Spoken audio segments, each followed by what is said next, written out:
Dimona শহরে ইরানের হামলার পর আলোচনায় ইসরায়েলের গোপন পারমাণবিক কর্মসূচি। শহরটিতেই অবস্থিত তেল আবিবের শিমন পেরেজ নেঘেভ পারমাণবিক গবেষণা কেন্দ্র।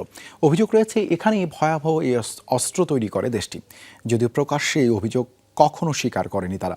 বলা হচ্ছে গোপন এই পারমাণবিক কর্মসূচি বিশ্ববাসীর কাছে উন্মোচন করার জন্যই দিমোনা শহরে হামলা চালিয়েছে তেহরান। সিলভার টিপ কন্ট্যাক্টে তৈরি নিরাপদ ও নান্দনিক ক্লিক সুইচ নির্ভরতা জীবন জুড়ে।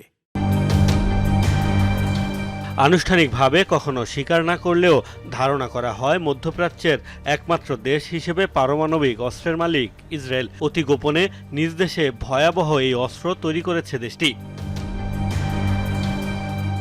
অভিযোগ রয়েছে 1947 সালে ফ্রান্সের সহায়তায় প্রথম পারমাণবিক অস্ত্রের মালিক হয় ইসরায়েল। তবে 2005 সালে দেশটির টেলিভিশন চ্যানেল 10-এ সম্প্রচারিত এক ভিডিও ফুটেজে প্রথমবার সামনে আসে দিমোনা শহরের শিমন পেরেজ নেঘেভ পারমাণবিক স্থাপনার তথ্য। গত বছর ইসরায়েলের বিরুদ্ধে নেঘেভের পারমাণবিক কেন্দ্রে নতুন হেভি ওয়াটার রিয়েক্টর তৈরির অভিযোগ ওঠে। একই বছর এক তথ্যচিত্রে তেল আবিবের পারমাণবিক স্থাপনার ভেতরের ফুটেজ প্রকাশের দাবি করে ইরান। পাশাপাশি প্রচার করা হয় ইসরায়েলের অস্ত্র প্রকল্পের সাথে জড়িত 189 জন পারমাণবিক ও সামরিক বিজ্ঞানী, গবেষক ও কর্মকর্তার নাম, ব্যক্তিগত বিবরণ।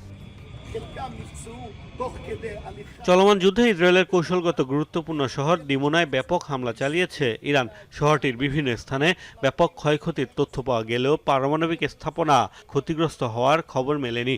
বলা হচ্ছে মূলত ইসরায়েলের গোপন পারমাণবিক কার্যক্রম বিশ্ববাসীর সামনে উন্মোচন করতেই এই হামলা তেহরানের। স্পর্শকাতর এ স্থানের সামান্য ক্ষতি হলেও সেই লক্ষ্যে সফল হতে পারে আইআরজিসি।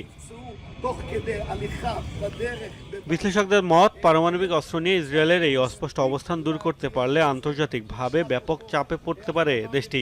এছাড়া ইসরায়েলি প্রকল্পকে অজুহাত হিসেবে দাঁড় করিয়ে উপসাগরীয় দেশগুলো পারমাণবিক অস্ত্র তৈরির তোড়জোড় শুরু করলে বিশ্বে বাড়তে পারে ভয়াবহ এই অস্ত্রের প্রতিযোগিতা।